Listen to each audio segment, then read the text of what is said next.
America Iran cease fire deal आखिर क्या है, 14 पॉइंट्स वाला समझौता और इससे क्या बदलेगा, ये सब कुछ आज हम आपको बताने वाले हैं। देखिए, करीब 4 महीने तक चले तनाव, हमलों और टकराव के बाद अमेरिका और ईरान के बीच में युद्ध विराम को आगे बढ़ाने वाले अहम समझौते पर हस्ताक्षर हो गए हैं। राष्ट्रपति डोनाल्ड ट्रंप और ईरान के राष्ट्रपति मसूद पेजेश्कियान ने इस 14 पॉइंट वाले एमओयू को मंजूरी दे दी है। इस पर सहमति बन गई है। देखिए, इस समझौते को सिर्फ एक सीज फायर डील नहीं बल्कि भविष्य के अस्थायी समझौते की बुनियाद भी माना जा रहा है। इसका असर मध्य पूर्व की राजनीति, तेल बाजार, वैश्विक अर्थव्यवस्था और ईरान के परमाणु कार्यक्रम पर पड़ सकता है। कैसे, आइए आपको बताते हैं। देखिए, सबसे पहले समझिए आप कि इस डील का मकसद क्या है, वो जानना बेहद जरूरी है। तो डील के मकसद की अगर हम बात करें, युद्ध और सैन्य टकराव को रोकना, हॉर्मुज स्ट्रेट को दोबारा खोलना इस डील का दूसरा महत्वपूर्ण मकसद है। ईरान के परमाणु कार्यक्रम पर नियंत्रण सुनिश्चित करना और आर्थिक प्रतिबंधों में राहत देकर के ईरान को वैश्विक अर्थव्यवस्था से जोड़ना। तो अगले 60 दिनों में अस्थायी समझौते का जो रास्ता है वो अब तैयार करना होगा इस डील के तहत। अब आते हैं हम पॉइंट्स टेबल की बात करते हैं। सबसे पहले पॉइंटर 1 यानी कि जो हर मोर्चे पर संघर्ष रोकने पर सहमति बनी है, उसको डिकोड करते हैं। अमेरिका, ईरान और उनके सहयोगी सभी सैन्य कार्रवाइयों को रोकेंगे। किसी भी पक्ष की ओर से नए हमले नहीं किए जाएंगे।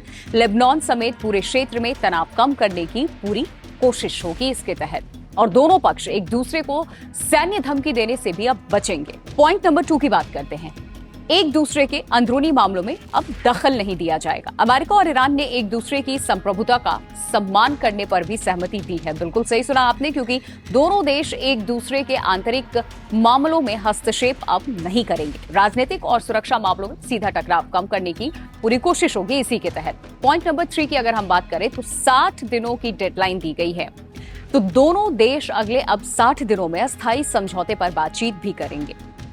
जरूरत पड़ने पर इस समय सीमा को बढ़ाया भी जा सकता है। अगर 7 दिनों की जो डेडलाइन है उसे आगे भी किया जा सकता है।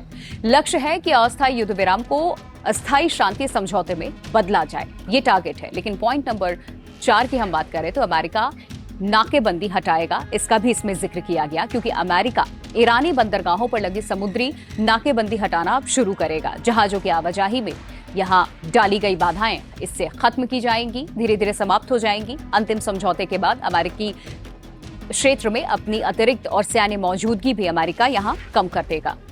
वहीं पॉइंट नंबर 5 पे आते हैं। हॉर्मुज स्ट्रेट फिर खुलेगा।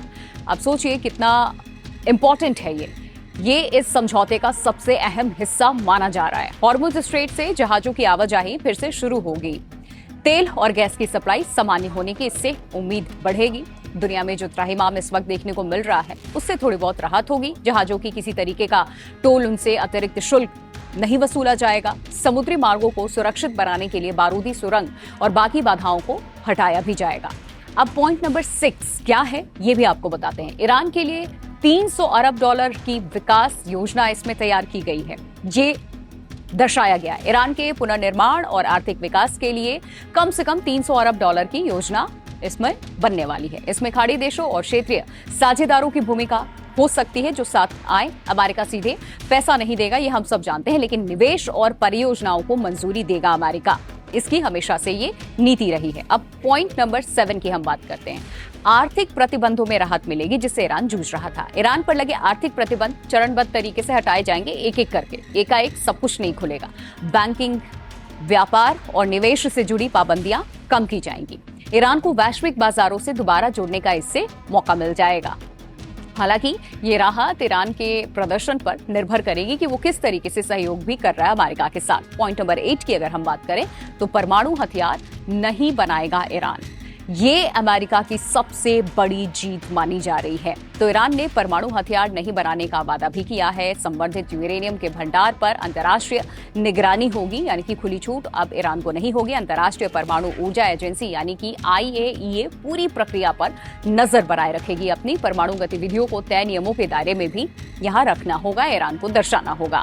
अब पॉइंट नंबर 9 और 10 की हम बात करते हैं कि इसमें क्या कुछ अहम चीजें हैं। फिलहाल यथास्थिति बरकरार है। जो इस वक्त सिचुएशन है वो बनी रहेगी जब तक अंतिम समझौता नहीं होता। दोनों पक्ष मौजूदा व्यवस्था बनाए रखेंगे एक दूसरे के साथ। अमेरिका नए प्रतिबंध नहीं लगाएगा। तेल कारोबार और बैंकिंग लेन देन में कुछ छूट जारी रहेगी। जो इस वक्त स्थिति है वैसी रहेगी। पॉइंट नंबर 11 की अगर हम बात करें तो ईरान के फ्रीज एंड फंड पर राहत है। विदेशों में फंसी ईरान की संपत्तियों तक पहुंच बहाल की जाएगी। अरबों डॉलर के फंड को चरणबद्ध तरीके से जारी किया जा सकता है एक एक करके, लेकिन इसके लिए ईरान को समझौते की शर्तों का पालन करना जरूरी होगा। ये अनिवार्य है।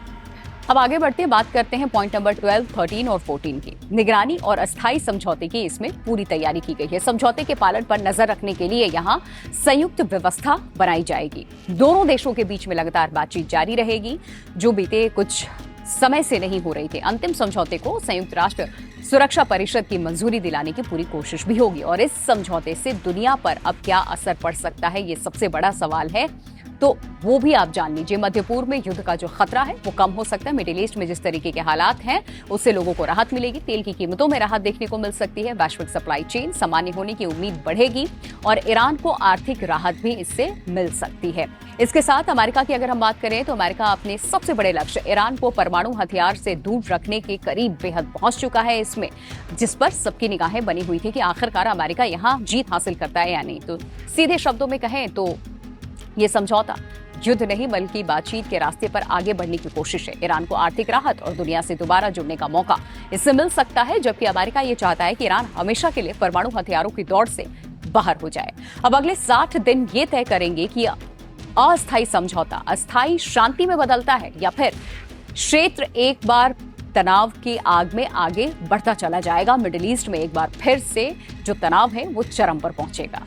मैं समझता हूँ ये बहुत बड़ी डेवलपमेंट है और दुनिया परेशान थी इस जंग से।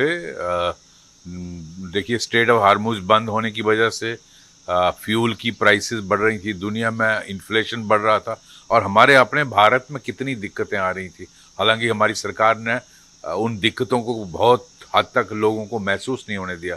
उसके बावजूद भी दुनिया भर में क्राइसिस है, दुनिया भर में इन्फ्लेशन हो गया है, दुनिया भर में पेट्रोल फ्यूल की प्राइसेस बढ़ गई हैं, फर्टिलाइजर्स की प्राइसेस बढ़ गई, फूड आइटम्स की प्राइसेस बढ़ गई, इवन यूएस जैसे और यूरोप जैसे कंट्रीज में। तो भारत में भी उसका असर होता है। तो मैं समझता हूँ ये बहुत बड़ी डेवलपमेंट है और भारत और पूरी दुनिया इसका वेलकम करेगी। खबरों की रणभूमि में यहाँ शोर नहीं सोच लड़ती है, जहां शब्द नहीं फैक्ट्स वार करते हैं और हर सवाल खोलता है सच की नई परत।